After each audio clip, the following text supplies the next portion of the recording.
তুমি রিমঝিমকে বুঝো, সেটাই মনে হয় বেটার হয়। আচ্ছা, রিমঝিমকে নিয়ে এত কথা কেন হচ্ছে? তুমি কি ভয় পাচ্ছ রিমঝিম এসে তোমার জায়গা দখল করে ফেলছে? প্রশ্নই ওঠে না। বরং আমার তো মনে হচ্ছে আমার এখানে এসে বসার কোনো প্রয়োজনই নেই। আমি তোমার বান্ধবীকে ফুল দিয়ে অভিনন্দন জানাচ্ছি। রিমঝিমকে অভিনন্দন জানানোর জন্য তোমাকে কেন লাগবে? আমি একাই তো যথেষ্ট। রিমঝিমকে আমি ফোন করে বলবো, সে চলে আসবে, আমি ফুল দিয়ে তাকে বরণ করে নিব। সিম্পল। খুব ভালো ডিসিশন নিয়েছো। তুমি যে রিমঝিমকে ভালোবাসো এটা আমার মুখের সামনে তুমি বলে দিতে পারছো।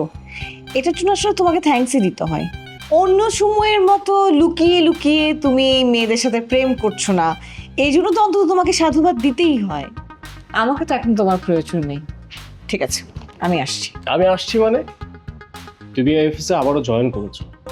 কাজ ফেলে তুমি হুটহাট অফিসের বাইরে চলে যেতে পারো না। অফিসের রুলস এটা অ্যালাউ করে না। আমি তোমাদের রুলসের ধারও ধারি না। আমি স্বাধীন, আমার যা ইচ্ছা আমি তাই করব। শোনো, তুমি একটা কাজ করো, তুমি তোমার বান্ধবীকে আমার জায়গায় এনে বসাও। আমি কি করব সেটা আমার বিষয়।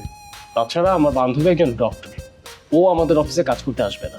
তাহলে একটা কাজ করো, তোমরা একটা হসপিটাল বানিয়ে দাও, তোমাদের তো অনেক টাকা, চাইলেই পারো। আর মানুষের উপকারও হলো, তোমার বান্ধবীর একটা কর্মসংস্থান। আমার বান্ধবী গভর্নমেন্ট জব করে।